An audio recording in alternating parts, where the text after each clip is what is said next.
Bonjour à tous, avant de commencer la vidéo, je voulais vous montrer la nouvelle collection de bijoux Love de la marque APM Monaco et les bijoux que j'ai choisis dans cette gamme. Donc il y a évidemment plusieurs modèles, le bracelet jonc que j'ai pris en rose gold parce que je l'ai trouvé vraiment super joli. Comme vous le voyez, il est assez fin, donc assez discret, on peut le porter en accumulation avec d'autres bracelets. Et j'ai pris la taille S, donc la plus petite parce que j'ai un assez petit poignet. Ensuite j'ai adoré le trio de bagues, donc là j'ai pris vraiment chaque couleur de métaux, donc rose gold, argenté, doré.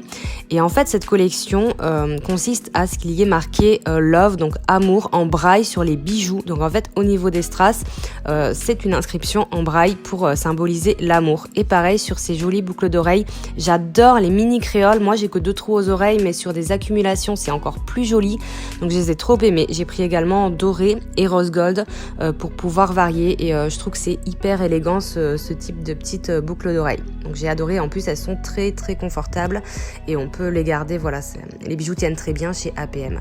Donc j'espère que cette petite collection vous a plu, je vous laisse avec la suite.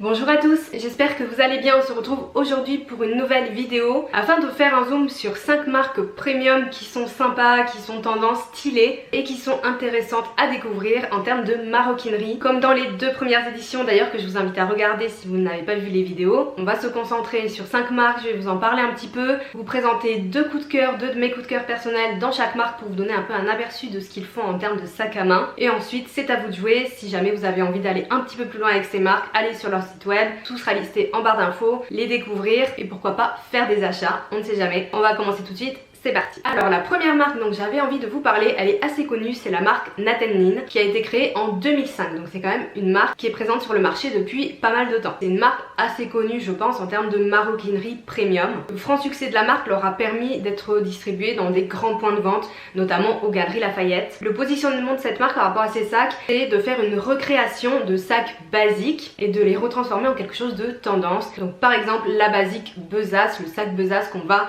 twister un peu, le rendre plus tendance, plus féminin, plus à la mode. C'est un petit peu le concept de la marque, en tout cas c'est ce qui est abordé sur leur site web. Vous êtes plusieurs à avoir testé la marque, ce qui n'est pas mon cas, et m'avoir fait de bons retours sur le rapport qualité-prix parce que c'est vrai que les prix sont très corrects. Depuis 2019, l'intégralité de leurs modèles sont fabriqués à l'étranger. Alors si j'ai bien compris sur leur site, c'est en Chine, mais apparemment, et ça c'est assez appuyé, leurs ateliers donc de fabrication sont soigneusement sélectionnés pour leur expertise, leur savoir-faire et également pour proposer des conditions de travail correctes. En tout cas, c'est ce que décrit la marque sur son site. Je vous invite à aller le visiter si vous voulez plus de détails à ce sujet. Les cuirs de chez Nathan Nin viennent de France et d'Italie et certains sont en cuir pleine fleur. Ça c'est à vérifier au cas par cas avec chaque sac. Il existe 3 points de vente à Paris, 1 à Rennes et après comme je vous le disais la marque est distribuée dans les grands magasins comme les Galeries Lafayette et également vendue sur internet. Par rapport à mes coups de cœur personnels chez Nathan Nin, il va y avoir le sac Simone. Je pense que c'est un des sacs emblématiques les plus connus. Je trouve que quand on le voit, personnellement je sais que c'est Nathan Nin. Je trouve très sympa. Ça me fait un peu penser au sac vintage Chanel et j'aime beaucoup cette forme là. Il y a un petit côté matelassé, la chaîne, c'est vraiment un sac qui se porte à l'épaule, très féminin, plutôt élégant. Il est au prix de 179 € et existe en plein de couleurs. Et mon deuxième coup de cœur, il s'agit du sac Kaba Calvi. Je l'ai beaucoup aimé ce sac, ça fait un petit moment que je l'ai repéré. Je le trouve assez original pour un Kaba. On a le détail du cuir tressé et ça je trouve ça très beau. Les grandes anses mais également une petite poignée en métal doré qui facilite on va dire 2 modes de portage différents. Je le trouve original pour un Kaba. Son prix est de 209 € donc très raisonnable, c'est ce que je vous disais tout à l'heure. En Bordeaux je le trouve vraiment magnifique. On va passer à une deuxième marque que j'ai découvert il y a très peu de temps, c'est Alénor Paris. Donc c'est une marque qui a été créée en 2020 par 2 amis. C'est une marque qui propose exclusivement des sacs en cuir vegan, donc en cuir végétaux, donc pas en cuir animal, qui sont fabriqués en France et du coup c'est une marque aussi éco-responsable. Les sacs sont fabriqués en toile végétale, ce qu'ils appellent Apple Skin, c'est-à-dire qu'ils sont fabriqués à partir de déchets de pommes, d'où le côté éco-responsable. La marque est très transparente sur ses modes de fabrication, elle explique vraiment bien comment on convertit ces déchets de pommes en sac à main. C'est super intéressant je trouve sur leur site, c'est très détaillé, ça apprend plein de choses. Également la marque parle de tous les éléments composants du sac, donc que ce soit la bijouterie, les fils, chaque élément est très détaillé et expliqué. Je trouve ça vraiment top, cette transparence. Chaque sac est fabriqué en France dans un atelier de maroquinerie familiale et labellisé entreprise du patrimoine vivant et c'est un atelier qui existe depuis plus de 50 ans. Personnellement je suis pas quelqu'un qui va uniquement favoriser les sacs vegan, vous le savez. Néanmoins j'ai déjà eu des sacs vegan, je les ai toujours, d'ailleurs j'en ai même même 2 et j'ai été toujours agréablement surprise de la qualité et de la durabilité des sacs. Je les ai toujours, ils me plaisent toujours autant. Donc je suis très ouverte à la marque Alénor Paris et notamment, on va passer du coup au coup de cœur, à l'Orcaba Mimosa qui est vraiment un coup de cœur. J'aime beaucoup la forme, il est très simple mais j'aime beaucoup le fait qu'il soit en hauteur, j'aime beaucoup l'arrondi sur le haut du sac. Je trouve que c'est quelque chose que j'ai pas vu vraiment ailleurs. Le bordeaux est magnifique, il est vraiment sur ma wishlist depuis un petit moment. Il est vendu 290 €. Les prix peuvent paraître un petit peu élevés pour des sacs qui sont en cuir vegan, mais je trouve que Alénor a bien justifié, notamment avec sa communication sur les réseaux sociaux, en expliquant voilà, de passer par un atelier artisanal français, tout le processus éco-responsable, etc.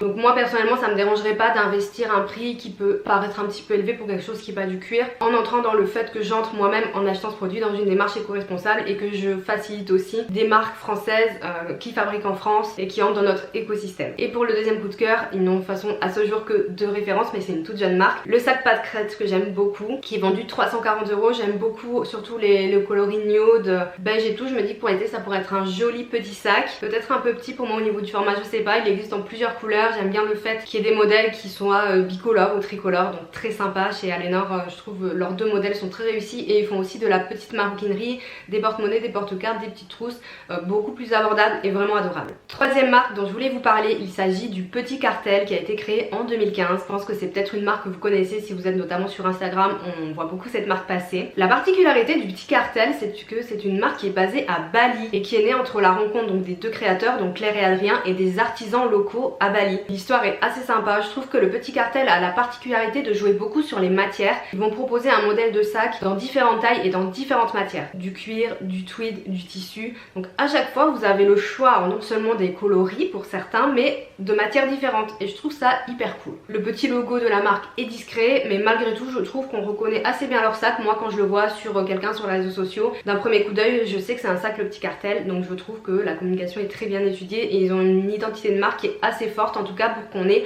cette reconnaissance immédiate. Ils font pas mal d'éditions limitées, de collections capsules, ils jouent vraiment sur ce côté exclusif avec des collections voilà, qui sont éphémères, donc ça je trouve aussi que c'est quelque chose de sympa et qui rend la marque désirable. À savoir que tous les sacs sont réalisés dans les ateliers de Bali du coup, mais à la main, fabriqués à la main, et ne sont produits qu'en environ 400 exemplaires. C'est pour ça que les collections tournent énormément et que quand ils sortent un sac il peut être très vite out of stock, donc plus en stock, mais du coup il va pas forcément revenir. Donc si on a vraiment un coup de cœur, faut être à l'affût et faut pas trop hésiter. Je trouve ça sympa de faire un nombre d'exemplaires réduit également pour le côté un petit peu exclusif. Au niveau des cuirs, on a du cuir d'agneau, de vache, du daim. Ils ont un point de vente physique qui se situe à Aix-en-Provence. Pour mes coups de cœur, alors il y a pas mal de sacs que je trouve sympa chez le Petit Cartel. Là j'ai choisi le Olivia en daim noir que j'avais envie de vous présenter. Vous pourrez aller voir sur le site, mais il est un petit peu texturé ce daim, avec notamment des coutures croisées sur le dessus, la chaîne. Il y a un petit pompon, alors pourtant je suis pas du tout pompon moi sur les sacs, j'aime pas trop ça, mais là je le trouve sympathique. Le format est bien, on va être sur 23 cm, donc correct pour un petit sac. Et pour le prix on est à 209 €. Et pour le deuxième que j'ai sélectionné, il s'agit du Joey Tweed Garibaldi. J'aime énormément les sacs en tweed Le Petit Cartel. Je trouve que c'est vraiment ceux qui sont le plus beaux et qui apportent le plus de cachet. Forcément je voulais vous en présenter un, donc là c'est plutôt dans des tons de gris noir. Une petite forme de sac que j'aime bien, cette forme carrée géométrique qui est très pratique. Ce qui est bien aussi c'est qu'ils font souvent plusieurs formats de leurs sacs, donc si vous préférez les petits sacs vous pouvez trouver votre bonheur,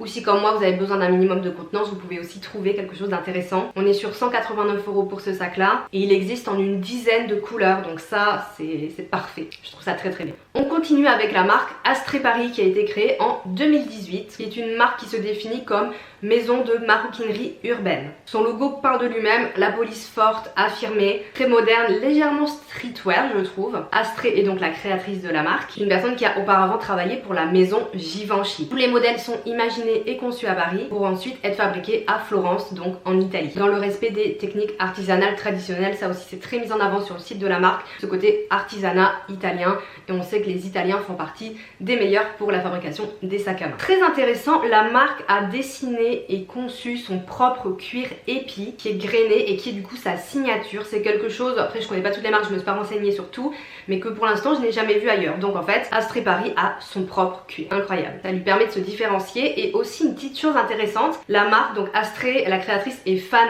d'animaux. Donc la marque propose également des accessoires pour animaux qui peuvent être assortis au sac à main. Donc des harnais, des colliers, des médailles, tout pour nos petits amis à quatre pattes, en particulier les chiens. Pour le coup de cœur, j'ai choisi le sac hybride de Mulder qui est vendu 259 €. Il est petit mais je trouve que son design est très abouti avec ce mélange de cuir, la bijouterie qui est très présente, ce fermoir qui est assez original. On dirait un petit peu une boucle de ceinture mais en métal comme ça, j'avais jamais vu ça et en fait je le trouve super abouti. C'est là qu'on retrouve un peu le côté street des sacs parfois voilà, qui ont ce genre de, je sais pas comment on dit, de clapet de fermoir comme ça. C'est surtout les bananes, les sacs bananes en fait qu'on retrouve comme ça. Donc 259 € pour ce sac. J'ai choisi seulement celui-ci parce qu'après la marque propose des sacs à dos qui est un petit peu moins mon style ou des mini sacs qui sont type un peu pochette portable. Pour l'instant c'est les seules références qu'ils ont, je vous laisserai voir sur leur site. Donc j'ai choisi uniquement ce sac là parce que ouais, je vais pas vous présenter quelque chose qui me correspond pas trop. Les sacs à dos j'aime bien mais j'en porte pas. Et on termine avec la marque belge Clio Goldbrenner qui existe depuis 2011. Alors la première fois que j'ai entendu parler de cette marque, c'est l'une d'entre vous qui me l'a mentionné en commentaire. Du coup j'ai fait des petites recherches. Donc la créatrice